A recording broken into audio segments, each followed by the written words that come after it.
السلام علیکم ورحمۃ اللہ وبرکاتہ۔ محترم بزرگوں، دوستوں، عزیز ساتھیوں اور پیاری ماں بہنوں، اللہ تعالیٰ کی ذات سے قوی امید ہے کہ انشاءاللہ آپ تمام حضرات بخیر و عافیت ہوں گے۔ ہم اپنے سوالات اور ان کے جوابات کے سلسلے کو آگے بڑھاتے ہوئے آج کے ایپیسوڈ میں بھی بہت سارے سوالوں کے جوابات پیش کر رہے ہیں۔ آپ سے گزارش یہ ہے کہ خود بھی غور سے سنیں، اپنے دوست احباب کو بھی سنائیں، اپنے متعلقین اور گھر والوں کو بھی سنائیں۔ پہلا سوال کیا ہے وسیم شیخ نے، کہتے یہ ہے کہ مفتی صاحب، میں پخانہ صاف کر رہا تھا، پھر میں نے مگے سے انگلی پر پانی ڈالا تو دیکھا کہ انگلی پر کچھ نجاست لگی ہے، کچھ پخانے اور غلاظت کی نجاست لگی ہے۔ تو اب مجھ کو ڈاؤٹ ہو رہا ہے کہ وہ جو نجاست ہے وہ مگے میں سے باہر آئی ہے یا پھر پہلے سے میری انگلی پر لگی ہوئی تھی۔ اس صورت میں بہت زیادہ کنفیوژن اور پریشانی کا شکار ہو چکا ہوں۔ اگر واقعتاً مگے میں سے نکلی ہے تو پھر پورا کے پورا پانی ناپاک تھا، اگر مگے میں سے نہیں نکلی ہے، انگلی پر ہی لگی تھی، تو پھر یہ مسئلہ الگ ہے۔ دیکھیے وسیم صاحب، جو نجاست ہوتی ہے، گندگی ہوتی ہے، یہ مگوں کے اندر، بھگونوں میں اور پانی جو استعمال کیا جاتا ہے ان جگہوں میں عام طور پر نہیں ہوتی۔ ظاہر بات ہے، آپ پخانے کے لیے اور قضاء حاجت کے لیے بیٹھے تھے اور آپ نے ہاتھ سے اس نجاست کا خاتمہ کیا ہے، تو وہ جو نجاست تھی 100% آپ کی انگلی پر لگی تھی، وہ مگے میں نہیں تھی۔ اس لیے آپ کو بہت زیادہ گھبرانے اور ڈرنے کی ضرورت نہیں ہے، بس اس انگلی کو صاف کر دیں، صاف کرنے کے بعد آپ پاک ہو جاؤ گے۔ شعبان اختر کا سوال یہ ہے کہ نل کے اندر بچے نے پیشاب کر دیا ہے تو پھر کیا حکم ہے؟ نل کے اندر پیشاب کرنے کی وجہ سے اب جو بھی پانی آئے گا وہ پانی ناپاک ہوگا، اچھی طرح پانی کو باہر نکلنے دے، اس کے بعد میں جو پانی آتا رہے گا وہ آپ کے استعمال کے لائق ہوگا اور پاک ہوگا۔ اگلا سوال کیا ہے انر پیس نے۔ دیکھیے، پہلے بھی آپ سے درخواست کی گئی ہے کہ آپ اپنا نام تحریر کیا کریں تاکہ سمجھ میں آئے کہ سوال کرنے والے کون ہیں۔ خیر، سوال آپ کا یہ ہے کہ مفتی صاحب، میرے گھر کی ٹینکی کے ڈھکن پر مرغی نے بیٹ کر دی تھی، بارش آ رہی تھی، بارش چل رہی تھی، بعد میں نے دیکھا کہ وہ جو ٹنکی ہے اس کا جو ڈھکن ہے وہاں پر ایک جگہ سوراخ بھی ہے جہاں سے پانی اندر جا سکتا ہے۔ تو ایسی صورت میں اب مجھ کو سمجھ میں آ رہا ہے کہ اگر ایسا ہوا ہو کہ مرغی نے اوپر بیٹ کر دی ہو اور بارش کا پانی برسا ہو اور وہ سوراخ کے ذریعے ٹنکی میں چلا گیا ہو، تو ایسی صورت میں کیا پوری ٹنکی ناپاک ہو جائے گی؟ دیکھیے، یہ سب ایسی باتیں ہیں جن کو آپ نے خیال کیا ہے، جن کا تصور کیا ہے۔ واقعتاً اور حقیقتاً اگر پانی اندر گیا ہے، نجس پانی گیا ہے، تو ایسی صورت میں ٹانکی کا پانی ناپاک ہوا ہے۔ لیکن چونکہ آپ کو یقین نہیں ہے، صرف احساس سے اور اندازہ ہے کہ ہو سکتا ہے اس سوراخ کے ذریعے پانی اور ناپاک اور گندا پانی ٹنکی میں گیا ہوگا، ایسی صورت میں آپ کو گھبرانے کی ضرورت نہیں ہے، آئندہ سے احتیاط کریں۔ اور اگر آپ کو پکا یقین ہے کہ پانی اندر ہی گیا ہوگا تو ایسی صورت میں وہ پانی ناپاک ہوگا اور اس پانی کو پھینک کر دوسرا پانی اس ٹانکی میں بھرنا ضروری ہوگا۔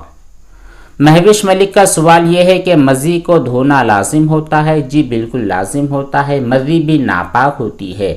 اگر وہ 1 درہم سے زیادہ ہو تو ایسی صورت میں دھونا واجب ہے، 1 درہم سے کم مقدار میں ہے اور دھونے میں تکلیف بھی ہے تو ایسی صورت میں اگر آپ نے نہیں دھویا ہے تو پھر وہ معاف ہے 1 درہم سے کم ہونے کی صورت میں۔ پٹھان الیاس قلم نوری کہتے ہیں، وعلیکم السلام مفتی صاحب، موت کو یاد کرنا کیسا ہے؟ موت کو یاد کرنا بہت اچھی چیز ہے، مبارک چیز ہے، بلکہ نبی کریم صلی اللہ علیہ وسلم کا ارشاد ہے، اکثروا ذکر حازم اللذات، موت کو یاد کرو، یعنی جو لذتوں کو ختم کرنے والی چیز ہے وہ موت ہے، اس لیے تم موت کو یاد کیا کرو۔ موت کو کثرت سے یاد کرنے کی وجہ سے آدمی بہت سارے گناہوں سے اپنے دامن کو بچا لیتا ہے، دوسروں کے حقوق کو مارتا نہیں ہے، اللہ کی نافرمانی کرتا نہیں ہے، بندوں کے جو حقوق ہوتے ہیں ان کی حقوق کی ادائیگی میں کوتاہی نہیں کرتا ہے۔ تو خیر، موت کو کثرت سے یاد کرنے کا حکم نبی کریم صلی اللہ علیہ وسلم نے دیا ہے، اس لیے موت کو کثرت سے یاد کرنا چاہیے۔ اب سوال یہ پیدا ہوتا ہے کہ آپ موت کو کیسے یاد کرو گے؟ موت موت موت اس طرح نہیں، بلکہ موت کو یاد کرنے کا طریقہ یہ ہوتا ہے کہ آپ تصور یہ کریں کہ جب میرا انتقال ہو جائے گا، انتقال ہونے کے بعد مجھ کو کفن پہنایا جائے گا، غسل دیا جائے گا، کفن پہنانے کے بعد دفن کر دیا جائے گا، پھر فرشتے میرے پاس آئیں گے، نکیرین جن کا نام ہوتا ہے، وہ سوالات کریں گے، مجھے ان کے سوالات کے جوابات دینا ہے، آخرت کے احوال کو یاد کریں۔ یہ ہے موت کا تذکرہ۔ اگلا سوال وقاص مسکان نے کیا ہے، السلام علیکم سر، میرا سوال یہ ہے کہ کپڑے پر منی لگ جاتی ہے تو پھر کھرچنے سے کپڑا پاک ہو جاتا ہے، اسی طرح اگر مدی لگ جائے تو کپڑا پاک ہو جائے گا یا نہیں؟ دیکھیے، منی ناپاک ہوتی ہے، اگر یہ کپڑوں پر لگ جائے یا پھر بدن پر لگ جائے تو ایسی صورت میں بدن یا کپڑا ناپاک ہو جاتا ہے، اور کپڑے پر لگنے کی صورت میں منی کو صاف کرنے کے دو طریقے ہوتے ہیں۔ پہلا طریقہ یہ ہے کہ اگر منی رقیق ہے، پتلی ہے اور نرم ہے تو اس کو دھو کر پاک کرنا ضروری ہے، اس طور پر کہ 3 مرتبہ اس کو دھویا جائے اور ہر مرتبہ نچوڑا جائے، یہاں تک کہ اس کا جو اثر ہوتا ہے، اس کی جو چکناہٹ ہوتی ہے وہ ختم ہو جائے۔ بنا دھوئے کے پتلی اور جو نرم والی منی ہوتی ہے اور جو گیلی منی ہوتی ہے، بنا دھوئے کے کبھی بھی پاک نہیں ہوتی۔ دوسرا طریقہ یہ ہے کہ منی اگر گاڑی ہے اور خشک ہو کر سوکھ گئی ہے تو ایسی صورت میں اگر آپ نے کپڑے سے کھرچ دیا ہے تو وہ کپڑا پاک ہو جائے گا، جبکہ آپ کے کپڑے سے اس منی کے اثرات ختم ہو جائیں۔ یہاں پر کل 2 شکلیں ہوگی۔ پہلی شکل گاڑی منی، جس کو سوکھنے پر آپ کھرچ کر کے صاف کر سکتے ہیں، پتلی منی اور گیلی منی، جس کو بنا دھوئے کے وہ کپڑا پاک نہیں ہوتا ہے۔ اب اس کے بعد آپ کے سوال کا اگلا نمبر آتا ہے کہ جو مزی ہوتی ہے، اس کو بھی رگڑنے سے پاک ہو جائے گی یا پاک نہیں ہوگی؟ تو مزی کے سلسلے میں کوئی حدیث مبارکہ نہیں ہے، اس لیے اس کو دھونا ہی ضروری ہے۔ اگر 1 درہم سے زائد ہے تو پھر دھونا واجب ہوتا ہے، 1 درہم سے کم والی مقدار میں اگر مزی لگی ہے تو پھر کپڑا ناپاک نہیں ہوتا ہے، دھو لینا احتیاط کا تقاضا ہے۔ آلمونڈ ٹی وی کا سوال ہے، السلام علیکم مفتی صاحب، شوہر کا اپنی سالی کو کہنا کہ یہ میری بہن ہے تو کیا یہ جملہ کہنا درست ہوتا ہے؟ دیکھیے، جتنے بھی رشتہ دار ہوتے ہیں ان کو انہی کے نام کے ساتھ یاد کرنا چاہیے۔ والد صاحب ہے تو ان کو والد ہی کہیں، فرزند ہے تو اس کو بچے ہی کہیں، بیٹی ہے تو اس کو بیٹی ہی کہیں، بیوی ہے تو اس کو بیوی ہی کہنا چاہیے۔ خام خواہ ایک کو دوسرے کے ساتھ ملوث کرنا، یہ چیزیں درست نظر نہیں آتی ہیں۔ جو سالی ہے اس کو آپ سالی ہی کہیں، ساس ہے تو ساس کو ساس ہی کہیں۔ خام خواہ ان کا نام چینج کر کے، ان کی نسبت چینج کر کے کوئی الفاظ کہنا، یہ اچھی بات نہیں ہے۔ بہرحال اگر سالی کو بہن کی طرح کہا گیا ہے تو ایسی صورت میں کوئی گناہ والی بات نہیں ہے اور آپ کے نکاح پر بھی کوئی اثر ہوتا نہیں ہے، لیکن اس طرح کے الفاظ نہیں کہنے چاہیے۔ شعبان اختر کا پھر سے سوال ہے، کہتے یہ ہیں کہ مزار کے اندر بنا وضو جا سکتے ہیں؟ بالکل جا سکتے ہیں، مسجد میں بھی بنا وضو کے جا سکتے ہیں۔ پٹھان الیاس کا سوال ہے، السلام علیکم مفتی صاحب، جمعہ کے دن کی فضیلت اور جمعہ کے خطبے کی فضیلت کیا ہے؟ جمعہ کا دن تمام دنوں کا سردار ہے، جمعہ کا دن بڑا مبارک ہے۔ اس دن بہت سارے اعمال آپ کو کرنے ہیں، جن میں کثرت سے درود شریف پڑھنا ہے اور اس دن سورہ کہف کی تلاوت کرنی ہے، عطر لگانی ہے، غسل کرنا ہے، اچھے سے اچھے کپڑے پہن کر اول اذان کے بعد ہی آپ کو مسجد میں پہنچ جانا ہے۔ اسی طرح جمعہ کے دن جمعہ کی نماز کے پہلے خطبہ بھی ہوتا ہے، خطبہ بھی ضرور سننا چاہیے۔ اگلا سوال پھر سے آلمونڈ ٹی وی نے کیا ہے، السلام علیکم مفتی صاحب، اگر 5 دفعہ یا پھر اس سے بھی زائد مرتبہ اگر بیوی کا دودھ شوہر کے پیٹ میں چلا گیا ہے تو اس صورت میں نکاح پر کوئی فرق پڑتا ہے یا نہیں پڑتا؟ دیکھیے، جو بیوی کا دودھ ہوتا ہے یہ غلطی سے منہ میں اگر چلا جائے تو پھر فوراً تھوک دینا چاہیے، ارادتاً اس کو نگلنا جائز نہیں ہے، یہ حرام ہوتا ہے۔ بہرحال اگر غلطی سے وہ پیٹ میں چلا گیا ہے تو ایسی صورت میں اللہ تبارک و تعالیٰ کے سامنے روئے، گڑ گڑائے، توبہ استغفار کرے، معافی مانگے۔ بہرحال نکاح پر کوئی اثر ہوتا نہیں ہے، لیکن جان بوجھ کر کے دودھ کا پینا کسی بھی شوہر کے لیے حلال اور جائز نہیں ہوتا ہے۔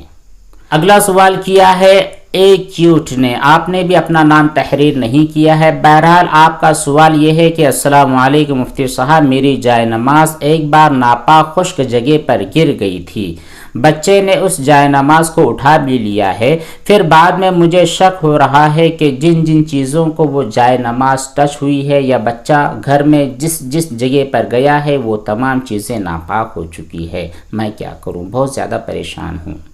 دیکھیے، پہلی چیز تو آپ کو پریشان ہونے کی ضرورت نہیں ہے، کیونکہ جو جگہ تھی وہاں پر نجاست گری تھی وہ نجاست سوکھ چکی ہے۔ سوکھنے کی وجہ سے اب اس نجاست کا اثر آپ کے مصلی میں، آپ کی جائے نماز میں، آپ کے پیروں میں، کپڑوں میں نہیں آتا ہے، اس لیے جائے نماز بھی ناپاک نہیں ہوئی، بچے کے پیر بھی ناپاک نہیں ہوئے، اور وہ جائے نماز جہاں جہاں پر لگا ہے کوئی بھی چیز ناپاک نہیں ہے، لیکن وہ جو ناپاک جگہ ہے اس کو صاف کر لینا ضروری ہے تاکہ آگے چل کر کوئی اور شک وسوسہ پیدا نہ ہو۔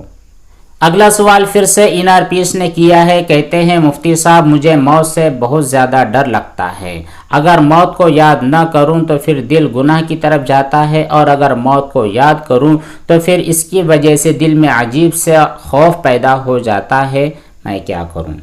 دیکھیے، موت کو تو یاد کرنا چاہیے اور موت سے ڈرنا نہیں چاہیے، کیونکہ جو موت ہوتی ہے یہ موت ایک دوست کو دوسرے دوست کے ساتھ ملانے کا ایک ذریعہ ہے، ایک پل ہے۔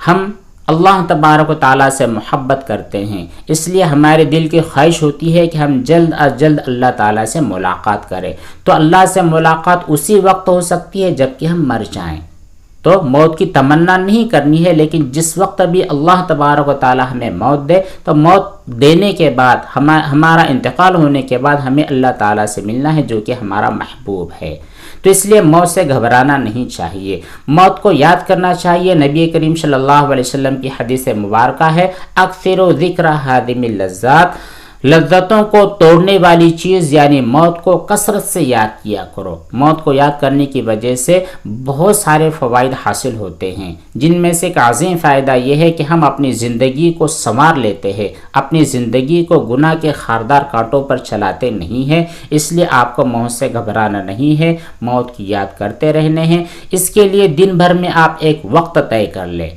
بہتر یہ ہے کہ رات کو سونے سے پہلے کچھ دیر 2-4 منٹ کے لیے آپ مراقبہ کر لیں کہ اللہ تبارک و تعالیٰ کی طرف آپ اپنے دھیان کو اور اپنی توجہ کو پھیر لیں، دنیا سے ہٹ کٹ جائے اور یہ تصور کرے کہ ایک دن ایسا آئے گا جب میرا انتقال ہو جائے گا، انتقال ہونے کے بعد مجھ کو اللہ تعالیٰ کی بارگاہ میں حاضری دینی ہے، وہاں پر میرے اعمال کے جزا اور سزا مجھ کو دی جائے گی، وہاں پر میں اللہ تعالیٰ کے سامنے کیا کہوں گا، یہ تمام چیزیں اس کا تذکرہ کرنا ہے انشاءاللہ۔ اس کی وجہ سے آپ باہمت ہو جاؤ گے، گناہ آپ کے چھوٹ جائیں گے، نیکیاں آپ کی بڑھ جائے گی، اللہ تعالیٰ سے ملاقات کا شوق بھی بڑھ جائے گا۔ یہ تھے چند سوالات اور ان کے جوابات جو آپ کی خدمت میں پیش کیے گئے ہیں۔ اس کے علاوہ جو اور بھی سوالات ہیں انشاءاللہ کل کی مجلس میں ان کو کور کیا جائے گا۔ اللہ تبارک و تعالی ہم تمام کو عمل صالح کی توفیق بخشے، آمین۔ والسلام علیکم ورحمۃ اللہ وبرکاتہ۔